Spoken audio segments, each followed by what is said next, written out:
भाई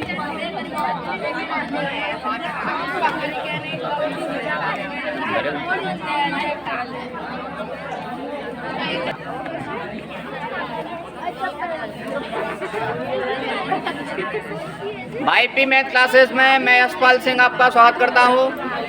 देखिए आज हम पढ़ रहे हैं आपकी कक्षा 10 की प्रश्नावली 6.2 और 6.2 का प्रश्न संख्या 8 तक पहुँच चुके हैं। तो प्रश्न संख्या 8 देखेंगे कि प्रश्न संख्या 8 में क्या कहा गया है। तो देखो प्रश्न में कहा है कि प्रमेय 6.2 का उपयोग करते हुए, बातें नहीं करेंगे, समझो।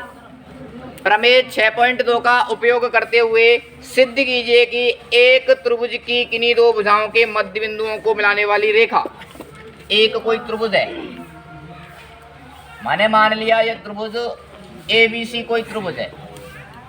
तो ये कह रहा है कि एक त्रिभुज की दो भुजाओं के मध्य बिंदु को मिलाने वाली रेखा, तो यानी कि AB का कोई मध्य बिंदु होगा D और BC का कोई मध्य बिंदु होगा E। तो इन दो मध्य बिंदुओं को मिलाने वाली रेखा त्रिभुज की तीसरी रेखा के समांतर होती है। हमें क्या सिद्ध करना है कि त्रिभुज की दो भुजाओं के मध्य बिंदु को मिलाने वाली रेखा, यानी ये त्रिभुज की दो भुजाओं के मध्य बिंदु को मिला रही है, तो ये रेखा त्रिभुज की तीसरी रेखा की कैसी होती है, समांतर होती है। हमें ये बात सिद्ध करनी है। प्रश्न समझ में आ रहा है ना। तो देखो पहले दिया है, क्या दिया है हमें इतना सा दिया है कि ये त्रिभुज है, इस त्रिभुज की दो भुजाएं हैं जिनके ये क्या है, मध्य बिंदु है। क्या है ये, तो मध्य बिंदु है। तो इसका मतलब क्या हो जाएगा, मैं कहूँगी D है वो AB का मध्य बिंदु है। D है वो किसका मध्य बिंदु है, AB का मध्य बिंदु है। मध्य का मतलब होता है बीच का बिंदु है। अब ये बीच का बिंदु है तो ये दोनों बातें आपस में कैसी हो जाएंगी, बराबर हो। कैसी होंगी, बराबर। तो मैं कह सकता हूँ कि AD बराबर क्या है, BD। AD बराबर क्या है, BD। और दूसरी बात यह कहा गया है कि E है वो E किसका मध्य बिंदु है, AC का मध्य बिंदु है। E है वो AC का मध्य बिंदु है। अब देखो ये इसका मध्य बिंदु है, इसका अर्थ क्या हो जाएगा कि दोनों भुजाएं आपस में कैसी हो जाएंगी, बराबर बराबर हो जाएंगी। बराबर AE बराबर क्या हो जाएगा, EC। इतनी सी बात समझ में आई, इतनी सी बात कही है। और हमें सिद्ध करना है कि यह रेखा है वो त्रिभुज की तीसरी रेखा है, कैसी होगी, समांतर होगी। तो हमें सिद्ध करना है, क्या सिद्ध करना है कि DE समांतर होगी काय के, BC के। बोलो इतनी सी बात समझ में आई। पहले प्रश्न का समझ में आना बहुत जरूरी है। ये कहा है कि दो भुजाओं के मध्य बिंदु को मिलाने वाली रेखा, यानी कि ये D है वो AB का मध्य बिंदु है और E है वो AC का मध्य बिंदु है। इनको मिलाने वाली रेखा त्रिभुज की तीसरी रेखा के कैसी होगी, समांतर होगी। अब देखो उपपत्ति या हल में देखो हमें क्या दिया है। कुछ दिया होता है वहां से ही हम कुछ ज्ञात करते हैं। और इतनी सी बात और कही है कि प्रमेय 6.2 का उपयोग करते हुए, तो प्रमेय 6.2 क्या आती है कि किसी त्रिभुज की दो भुजाओं का अनुपात कैसा हो, अनुपात करने वाली कोई भुजा हो तो वो तीसरी रेखा की कैसी होती है, समांतर होती है। यानी कि अनुपात देखना है। तो देखो हमें क्या दिया है कि AD बराबर क्या है, BD। गौर से समझना, AD बराबर क्या है, BD। तो देखो AD ये BD इधर गुणांक के रूप में, किसके रूप में, इधर आएगी तो काय में आ जाएगी, भाग में आ जाएगी। तो यहाँ हो जाएगा AD अपॉन बराबर, यहाँ कितना बचेगा, 1 बचेगा। कितना बचेगा, 1 बचेगा। इतनी सी बात समझ में आई। तो अब देखो दूसरी बात हमें क्या दी हुई है, AE बराबर क्या दिया है, यही काम यहाँ लगाएं कि EC है वो इधर गुणांक के रूप में है, इधर आएगी तो काय में हो जाएगी, भाग में हो जाएगी। बराबर यहाँ क्या बचेगा, फिर 1 बचेगा। 1 क्यों किया, ये इसलिए किया, यहाँ से ये बात पता चल रहा है कि AD अपॉन BD का अनुपात कितना है, और AE अपॉन EC का अनुपात कितना है, 1 है। AD अपॉन BD यानी कि दो भुजाओं का अनुपात समान है। इस भुजा का अनुपात कैसा है, और AE अपॉन EC इस भुजा का भी अनुपात कैसा है, समान है। तो देखिए कौन से त्रिभुज में बात की जा रही है, बड़े वाले त्रिभुज में, त्रिभुज ABC में। ABC में देखा जाए AD upon DB, AD upon DB बराबर है काई के AE अपॉन EC के, क्योंकि दोनों के मान कितने हैं, यहाँ भी AD अपॉन BD का मान 1 है और AE अपॉन EC का मान भी कितना है, 1 है। इतनी सी बात समझ, दोनों के मान समान है। तो अनुपात समान है तो कौन सी प्रमेय, थेल्स प्रमेय का, थेल्स प्रमेय के विलोम से। क्या कहती है थेल्स प्रमेय का विलोम, यदि अनुपात समान है तो इन दोनों रेखाओं को मिलाने वाली रेखा त्रिभुज की तीसरी रेखा के कैसी होती है, समांतर। तो DE समांतर हो जाएगा काई के BC के, और यही बात हमें सिद्ध करनी थी, इतने सिद्ध। बात समझ में आई, तो लिखो।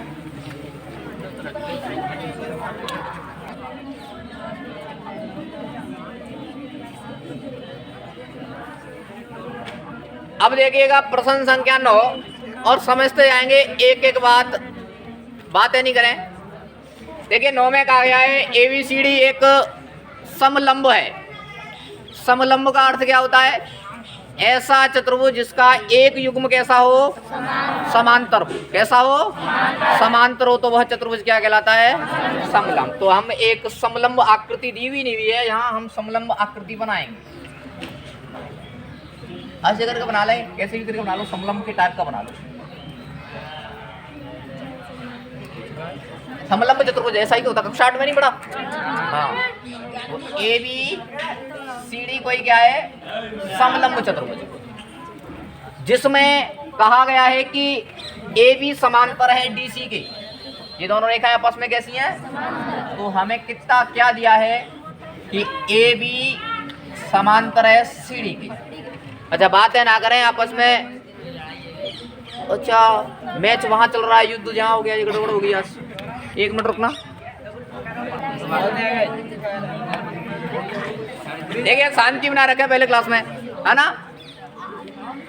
AB समांतर CD, भाई समलंब दिया है तो भुजाओं का एक युग्म कैसा होगा, समांतर। तो AB समांतर है CD के। आगे क्या कहा है प्रश्न में, कहा गया है कि तथा इसके विकर्ण परस्पर O पर प्रतिच्छेद करते हैं।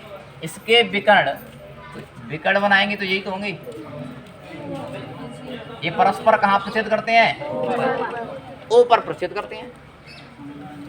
लिखो या मत लिखो, दिया है हमें, कोई दिक्कत नहीं है। इसके विकर्ण कहाँ प्रतिच्छेद करते हैं, इतनी सी बात समझ में आ गई। आगे कहा गया है तो दर्शाइए कि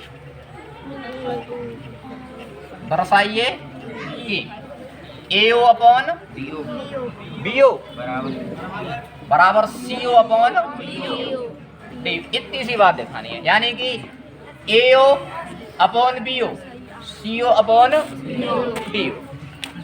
अब देखो भाई, हम पढ़ रहे हैं थेल्स प्रमेय, और थेल्स प्रमेय कब लगती है, एक तो क्या होना चाहिए, त्रिभुज होना चाहिए, और त्रिभुज होना चाहिए, उसके होना चाहिए दो भुजाओं को प्रतिच्छेद करने वाली रेखा, तीसरी रेखा कैसी होनी चाहिए, समांतर होनी चाहिए। वही तो पढ़ते हैं। तो यहाँ कोई रेखा ये इसके समांतर है, त्रिभुज तो मैंने मान लिया, मानो ये भी बन रहा है, ये त्रिभुज बन रहा है, लेकिन इसमें कोई रेखा समांतर नहीं है।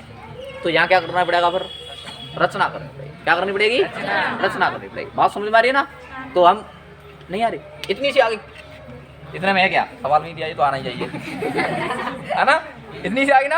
अब देखिए थेल्स प्रमेय बताया, थेल्स प्रमेय में त्रिभुज होना चाहिए एक, और दो भुजाओं को प्रतिच्छेद करने वाली रेखा, तीसरी रेखा एक ऐसी होनी चाहिए, समांतर होनी चाहिए। तो यहाँ रेखा ये इसके समांतर है। यदि मैं यहाँ थोड़ी सी बात की रचना कर दूं कि ईओ रेखा मान लूं मैं इसके समांतर है या इसके समांतर है, किसे भी मान लो, कोई दिक्कत नहीं है।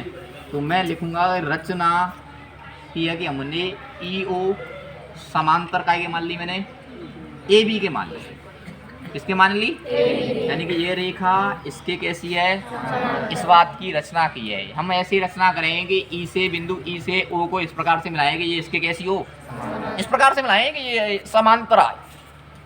इतनी सी बात समझ में आ गई। अब देखो हल में, इसमें हल में तो देखो पहले नंबर तो त्रिभुज कौन सा बन रहा है,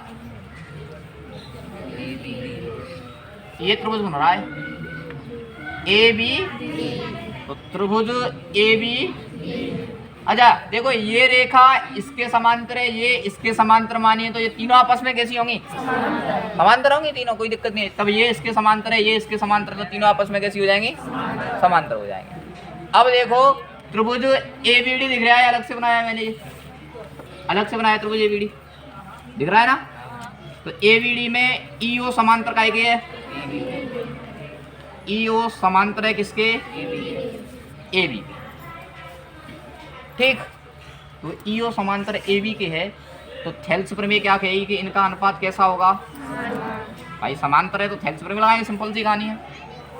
तो देखो फिर क्या होगा, डी मैं ऐसे लिख सकता हूँ ना, डी अपॉन ई बराबर D O upon P O, D O upon, यहाँ तक की बात समझ में आई? यानी यह रेखा इन दो रेखाओं को समान, अच्छा नीचे से देख लो या ऊपर से, या आप इधर से देख लो, अनुपात की तरह से भी ले लो, आपको जैसे सूटेबल लगे वैसे, है ना। तो डी ई अपॉन ए बराबर डी ओ अपॉन, इतनी सी बात समझ में आई? समीकरण नंबर 1। अच्छा ये और देखो इस समांतर रेखा के सापेक्ष कौन सा त्रिभुज और बन जाएगा? ए, हाँ पूरा बनना चाहिए। देखो एक त्रिभुज मैं यदि ऐसे बना दूं, ऐसे करके तो कोई दिक्कत? ए सी, इधर देखो, है क्या हो गया? अच्छा D B, D B C, लेकिन ये रेखा नहीं आ रही है, हमने ईओ रेखा मानी ना। अच्छा नहीं दोबारा नहीं खींचेंगे, सॉरी सुनो पहले, दोबारा नहीं खींचेंगे। जो रेखा है ना, ये एक तो इस त्रिभुज में आ रही थी एबीडी में, दूसरा कौन सा बन रहा है? ए सी डी में। तो त्रिभुज ए सी डी में, ए सी डी ये हो गया ए सी डी। 1 मिनट के लिए ए सी डी को ही देखेंगे, आप इसे देखेंगे, ए सी डी को देखेंगे, ए सी डी को देखेंगे, ए सी डी को। तो ये रेखा ईओ रेखा किसके समांतर हो जाएगी? जहाँ ईओ रेखा किसके समांतर होगी? सी डी या डी सी के। तो कौन सी प्रमेय से? थेल्स प्रमेय से। किस प्रमेय से? थेल्स प्रमेय से। इसका अनुपात कैसा होगा? तो यहाँ से देखूं मैं, डी ई अपॉन ई ए, और इधर से क्या होगा? सी ओ अपॉन ए ओ। समीकरण नंबर, नहीं आ रही बात समझ में? दोबारा देखो, कोई दिक्कत नहीं है, नहीं आई तो परेशान नहीं होना है इतना। मैं अलग से चित्र को निकालूं, अलग से निकालूं चित्र को आपके सामने, ऐसे और ऐसे रखिए, ए सी डी में और ई यू अलग से निकाल लिया, अलग से बाहर थोड़ी सी देर के लिए। ये त्रिभुज है ना, उधर निकाल लिया है। अब लगाओ थेल्स प्रमेय में, डी ई अपॉन ए ई ए और सी ओ अपॉन, एक साथ बोलो जैसे बोल रहे हैं, ओ को बाद में ले रहे तो ओ को बाद में लो, फिर आगे क्यों बोल रहे हो? यहाँ भी फिर यहाँ भी लो, है ना। सी ओ अपॉन ए ओ, बात समझ में आ रही है ना? अच्छा हम थोड़ी सी चालाकी करनी पड़ेगी हमें।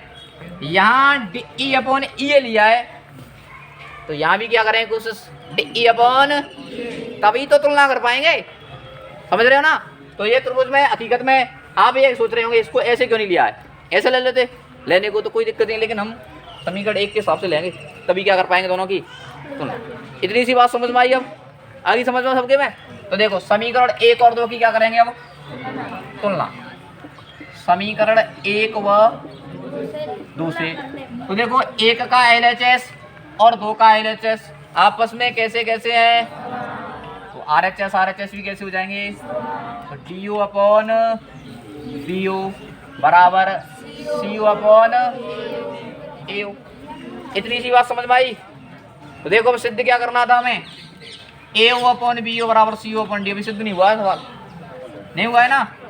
तो देखो क्या करेंगे, क्रॉस मल्टीप्लिकेशन कर सकते हैं। अंश बटे हर बराबर अंश बटे हर की स्थिति पर क्या होता है? हाँ भाई साहब आप लिख लो, है ना। क्या पता एकदम तूफान आया, मैं समा गया धरती में, ये बोल्ट टूट गया, हाँ समय मिलेगा पर्याप्त, मैंने समझ लो, हाँ बात है नहीं। बात है नहीं। देखो गुणा करेंगे तो AO डॉट DO हो जाएगा बराबर BO डॉट CO हो जाएगा। अब हमें जो सिद्ध करना है ना हम उसके अकॉर्डिंग सिद्ध करना है। हमें क्या चाहिए AO अपन B हो चाहिए। तो देखिएगा यहाँ AO BO यहाँ गुणांक के रूप में, इधर काय में आ जाएगा भाग के रूप में। फिर यहाँ क्या बचेगा बताओ DO इधर गुणा के रूप में था, उधर काय में चला जाएगा। देखना यही सिद्ध करना था। तो इति सिद्धम लिखो।